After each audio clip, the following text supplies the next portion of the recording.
Concave mirror, हमने किया convex mirror. अब हम बात कर रहे हैं पोल की, ठीक है। सो पोल क्या होता है, ये जो हम स्फेरिकल मिरर यूज कर रहे हैं, ठीक है, जो स्फेरिकल मिरर यूज कर रहे हैं, चाहे वो कनकेव है चाहे वो कन्वेक्स है, बट है तो एक स्फेरिकल मिरर, ठीक है। इसका जो मिड पॉइंट है, ठीक है, so mid point of sphere is called the pole, ठीक है, जिसको हम वर्टेक्स भी कहते हैं एंड इसको पी से रिप्रेजेंट करते हैं। तो यहाँ पे हम कनकेव को भी इस तरह से बना लेते हैं।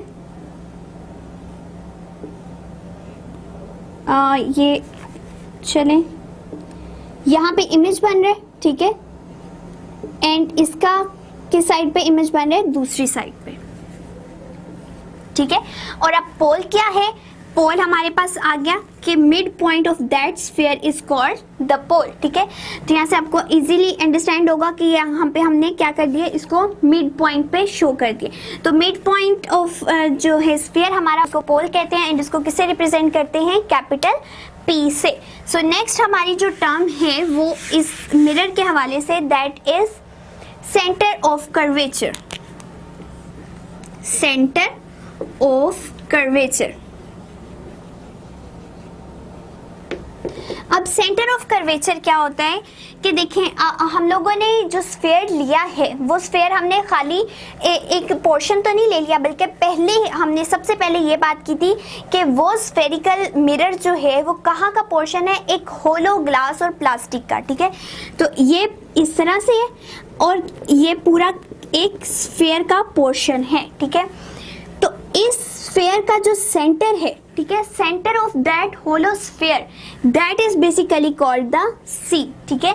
सो सेंटर या mid point of spherical mirror is called the pole, where the centre of the hollow sphere, ठीक है, और that is made of glass या प्लास्टिक के बने हुए जो हमारे पास ये होलो स्फीयर है, उसका सेंटर क्या कहलाता है, सी कहलाता है, यानी सेंटर ऑफ कर्वेचर कहलाता है। सो इसको भी हम यहाँ पे मेंशन कर लेते हैं कि सेंटर ऑफ कर्वेचर क्या है। सेंटर ऑफ कर्वेचर ये हमारा स्फीयर है, अगर इसका मिड पॉइंट होगा तो वो कहलाएगा पोल या वर्टेक्स भी उसको कहते हैं, और अगर सेंटर ऑफ होलो स्फीयर होगा तो वो क्या कहलाता है, that is called the centre of curvature, जिसको हम सी से रिप्रेजेंट करते हैं, ठीक है।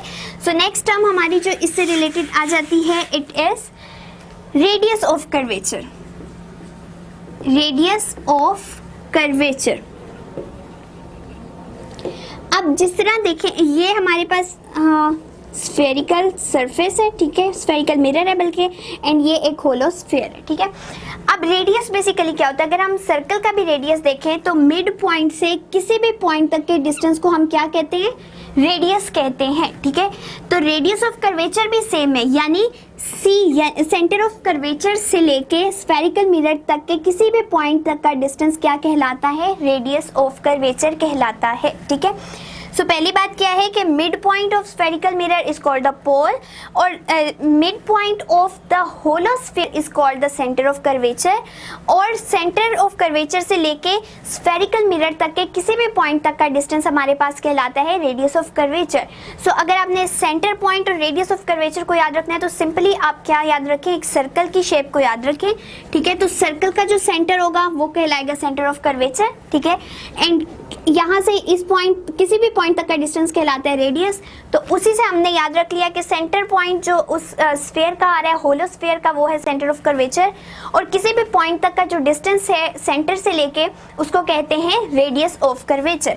सो इसको भी हमने डिस्कस कर लिया कि रेडियस ऑफ कर्वेचर क्या होता है, एंड इसको भी हम यहाँ पे लिख लेते हैं कि radius of curvature, and radius of curvature किस तरह से आ रहा है, ये सेंटर पॉइंट सी से लेके किसी भी पॉइंट तक का distance which is called R, ठीक है। तो उसको हम किससे डिनोट करते हैं, आर से, which is called the radius of curvature. Second is the principal axis, ठीक है। अब हमारे पास आ जाता है प्रिंसिपल एक्सिस, प्रिंसिपल एक्सिस।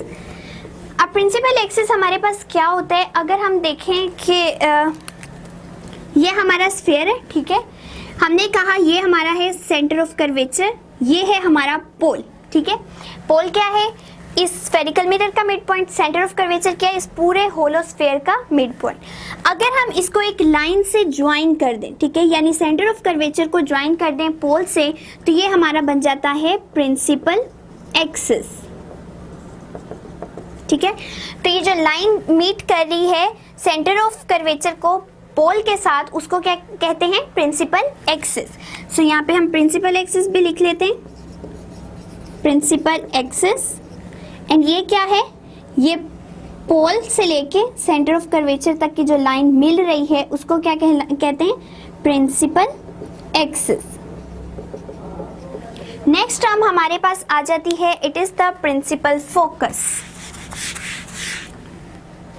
अब फोकस से हमने नाम याद रखना है कि क्या हो रहा है, किसी एक काम पे हम कहते हैं हम बहुत फोकस कर रहे हैं, उसको दिलो जान से करें, सिर्फ हमारी नज़र, हमारी इंटेंशन सारी उसी पॉइंट के ऊपर है, ठीक है। इवन अगर आप एग्जाम्स की बात कर लें तो आपका सारा पूरे साल पढ़ने का मेन फोकस क्या होता है कि आपके एग्जाम में अच्छे नंबर आए, ठीक है। तो इसी तरह से हमारे मिरर के अंदर फोकस क्या है कि वो तमाम लाइट जब एक पॉइंट पे आके मिल जाए तो उस एक पॉइंट पे हमारा सारा फोकस रहता है, एंड उसी पॉइंट को हम क्या कहते हैं, प्रिंसिपल फोकस। अब हम इसको डिटेल में डिस्कस करते हैं कि किस तरह से हम इसको कह सकते हैं, ठीक है। अब लेट सपोज ये है हमारे पास कनकेव मिरर। कनकेव मिरर के लिए हम देख लेते हैं कि फोकस कहाँ बनता है हमारा। कनकेव मिरर इस तरह से होता है, यानी इनर साइड उसकी जो है कर्व्ड होती है एंड रिफ्लेक्टिंग होती है। इससे जो लाइट टकराती है वो रिफ्लेक्ट करके इस तरह से आ रही होती है, ठीक है। जो यूं जाती है वो इसी एंगल पे आ जाती है, देन ये गई इस तरह से।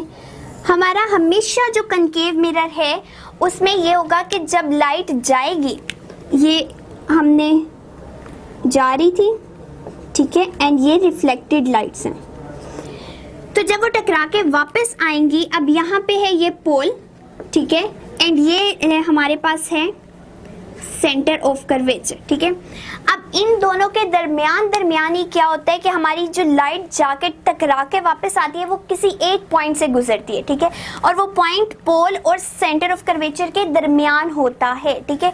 तो वो पॉइंट जहाँ पे ये सारी फोर्सेस, जहाँ पे सारी रिफ्लेक्टेड रेज आके मिल रही हैं, इस पॉइंट का नाम है प्रिंसिपल फोकस, ठीक है, जिसको कैपिटल एफ से डिनोट करते हैं। और ये किसके दरमियान पाया जाता है, ये सेंटर ऑफ कर्वेचर और पोल के दरमियान किसी एक पॉइंट पे पाया जाता है, ठीक है। तो यहाँ पे आके तमाम क्या कर गई हैं, कन्वर्ज कर गई हैं, इसीलिए हमारा जो कनकेव मिरर है उसको कन्वर्जिंग मिरर भी कहते हैं, कन्वर्जिंग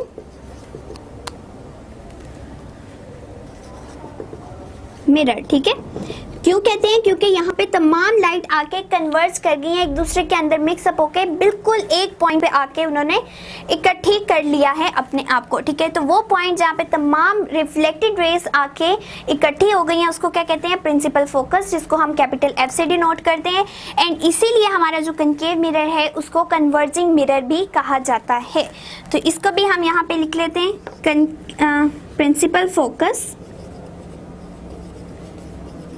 फोकस, ठीक है। रिप्रेजेंट हम किससे करते हैं, एफ से, ठीक है। एंड कनकेव मिरर के लिए भी लिख लेते हैं, कनकेव मिरर, ये हमारा कनकेव मिरर है, ठीक है।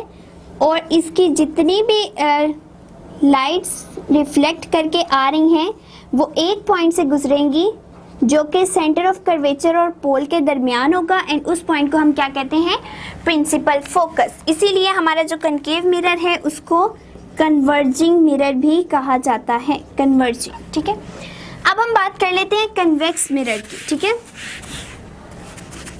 कन्वेक्स मिरर, कन्वेक्स मिरर में क्या होता है कि हमारी ये आउटर साइड बल्जिंग होती है एंड यही रिफ्लेक्टिंग सरफेस होती है। इसका मतलब है यहाँ जब आके टकराई तो इस तरह से रिफ्लेक्ट हो गई। सो अब जो देखें, रिफ्लेक्टेड लाइट कहीं पे भी हमें एक पॉइंट पे मीट करती हुई नजर नहीं आएगी, ठीक है। तो इसका मतलब है ये बिखर चुकी है, ठीक है, ये एक दूसरे से डाइवर्ज हो चुकी है। सो ये हमारा कन्वेक्स मिरर इसीलिए डाइवर्जिंग मिरर भी कहलाता है, क्योंकि हमारी डाइवर्जिंग मिरर, ठीक है, इसको डाइवर्जिंग मिरर भी कहते हैं क्योंकि इसके ऊपर जितनी भी लाइट्स आके टकराती हैं वो क्या करती हैं, डाइवर्ज कर जाती हैं, यानी उस एक पॉइंट पे आके नहीं मीट करती। तो इसीलिए हमारी जो लाइट है वो फॉल करने के बाद डिफरेंट डायरेक्शंस में चली जाती है और इसीलिए हम उस कन्वेक्स मिरर को डाइवर्जिंग मिरर भी कहते हैं। अब एक बात, जो यहाँ पे प्रिंसिपल फोकस किस तरह बनेगा, हम क्या करते हैं, हमें बिल्कुल भी ऐसा नज़र नहीं आ रहा कि यहाँ पे कोई लाइन मीट करेगी, लेकिन हम ऐसा सपोज करते हैं कि जब हम इन लाइंस को पीछे की तरफ बढ़ाएंगे, ठीक है, इस तरह से, तो ये एक पॉइंट पे मीट करेंगी, ठीक है, इस तरह से, और वो पॉइंट इसका क्या होगा, फोकस पॉइंट। यानी जो हमारा कन्वेक्स मिरर है इसका फोकस पॉइंट बिल्कुल सामने नहीं बनता, ठीक है, मिरर के सामने नहीं बनता बल्कि मिरर के पीछे बनता है। और क्योंकि हम ऐसा सपोज करते हैं कि ये तमाम लाइन जो रिफ्लेक्ट होके डाइवर्ज कर रही हैं वो पीछे अगर उन्हें बढ़ाएंगे तो वो किसी एक पॉइंट पे ज़रूर मिलेंगी और उस पॉइंट का क्या नाम है, वो पॉइंट प्रिंसिपल फोकस है फॉर द कन्वेक्स मिरर। सो ये हमारा होता है पोल पॉइंट, यहाँ हमारा centre of curvature and in दोनों के दरमियान क्या प्रेजेंट है, फोकस पॉइंट, और इसको नेगेटिव भी लिया जाता है, ठीक है। सो ये था हमारा प्रिंसिपल फोकस। अब हमारे जो नेक्स्ट थिंग है इसको भी हम यहाँ पे लिख लेते हैं। कन्वेक्स मिरर में इस तरह से हो रहा है कि हमारी जो लाइट रेज हैं वो खुद से मीट नहीं कर रही बल्कि पीछे जाके हमें लगता है कि एक पॉइंट पे मीट कर रही हैं, तो ये कहलाता है प्रिंसिपल फोकस एंड ये है पोल और सेंटर ऑफ कर्वेचर। इसीलिए कन्वेक्स मिरर को डाइवर्जिंग मिरर भी कहते हैं, डाइवर्जिंग मिरर, ठीक है। अब हमारी जो लास्ट थिंग रह गई है दैट इज फोकल लेंथ, ठीक है। अब फोकल लेंथ बेसिकली क्या है, focal length is the line, ठीक है। लेट सपोज हम कनकेव मिरर की ही बात कर लें, तो ये जो रिफ्लेक्ट होके हमारी लाइंस आ रही हैं इस तरह से, ये इस तरह से मीट करके ये प्रिंसिपल फोकस पे आ रही है, ठीक है, एंड ये हमारा पोल है, ये सेंटर ऑफ कर्वेचर है।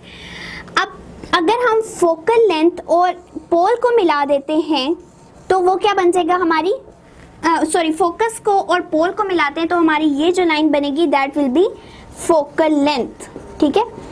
तो यहाँ पे देखें, अगर हमने कहा था कि सेंटर ऑफ कर्वेचर को पोल से मिला रहे हैं तब हमारा बनता है प्रिंसिपल एक्सिस, ठीक है। अब हम कह रहे हैं कि जो हमारा फोकस बने उसे अगर सिर्फ पोल को मिलाएंगे तो वो हमारा बनता है फोकल लेंथ। इट मीन्स कि यहाँ तक तो हमारा पूरा पोर्शन था, फोकस जो बनता है वो इन दोनों के तकरीबन मिड पॉइंट में बनता है, ये थोड़ा आगे पीछे, ठीक है, और यहाँ से तमाम लाइन पास आउट कर जाती है। इसका मतलब है कि हमारे पास ये क्या बन रहा है, ये एक रेडियस बन रहा था ना कि सी से कहीं भी पॉइंट तक का डिस्टेंस, ठीक है, तो सी से कहीं भी पॉइंट तक का डिस्टेंस हमने ले लिया पोल तक का, तो वो हमारा कहलाया प्रिंसिपल फोकस। एंड अगर हम रेडियस को ही 2 पे डिवाइड कर दे तो वो हमारी बन जाती है फोकल लेंथ, यानी इस रेडियस का भी हाफ जो है यहाँ पे फोकस बन रहा था, एंड फोकस और अगर हम पोल को मिला दें तो वो हमारा बन जाता है इस तरह से फोकल लेंथ, ठीक है, जिसको स्मॉल f से रिप्रेजेंट किया जाता है, and focal length is the half of radius. तो ये थी हमारी कुछ टर्म्स जो बहुत इंपॉर्टेंट है कि जब भी हमने मिरर को डिस्कस करना है तो हमें इन टर्म्स का ज़रूर पता होना चाहिए, अदरवाइज हमें नहीं पता चल सकेगा कि इमेज किस तरह से बन रहा है। तो सबसे पहले से स्टार्ट कर लेते हैं कि कनकेव मिरर क्या होते हैं, जिसकी इनर साइड, ठीक है, इनर साइड रिफ्लेक्टिंग होती है एंड उसका इमेज मिरर के बिल्कुल सामने बनता है, इसलिए रियल इमेज कहलाता है, लेकिन इन्वर्टेड होता है, इसकी डायरेक्शन ऊपर नीचे हो जाती है। कन्वेक्स मिरर में क्या होता है कि हमारी जो आउटर साइड बल्जिंग होती है लेकिन इसके पीछे जाके हमारा इमेज बनता है, इसलिए वो वर्चुअल इमेज कहलाता है। देन पोल क्या होता है कि मिड पॉइंट ऑफ मिरर जो है, स्फेरिकल मिरर का मिड पॉइंट पोल कहलाता है, जबकि होलो स्फीयर का mid point centre of curvature कहलाता है। अब रेडियस क्या है, सेंटर ऑफ कर्वेचर से किसी भी स्फेरिकल मिरर के पॉइंट तक का डिस्टेंस रेडियस कहलाता है। प्रिंसिपल एक्सिस, अगर हम सेंटर ऑफ कर्वेचर और पोल को जस्ट मिलाएं तो वो हमारा बन जाता है principal axis. The next thing is principal focus क्या होता है? फोकस, एक पॉइंट पे हम फोकस करें। कनकेव मिरर का भी यही होगा कि जब लाइट रिफ्लेक्ट करके वापस आती है तो किसी एक पॉइंट पे मीट करती है and that point is called the principal focus. और कनकेव मिरर को इसलिए कन्वर्ज कहते हैं क्योंकि उसका एक ही पॉइंट पे वो आके मीट कर जाती हैं लाइंस। कन्वेक्स मिरर डाइवर्जिंग होता है क्योंकि इसमें जो लाइट रिफ्लेक्ट करती है वो बिल्कुल एक दूसरे से मुख्तलिफ डायरेक्शंस में चली जाती है एंड इसीलिए कन्वेक्स को मिरर को डाइवर्जिंग मिरर भी कहा जाता है। देन हमारे पास आ जाती है फोकल लेंथ। अगर हम सिर्फ फोकस पॉइंट को और पोल को मिला दें तो हमारे पास फोकल लेंथ बन जाती है which is also the half of radius. तो ये थी हमारी कुछ टर्म्स मिरर से रिलेटेड।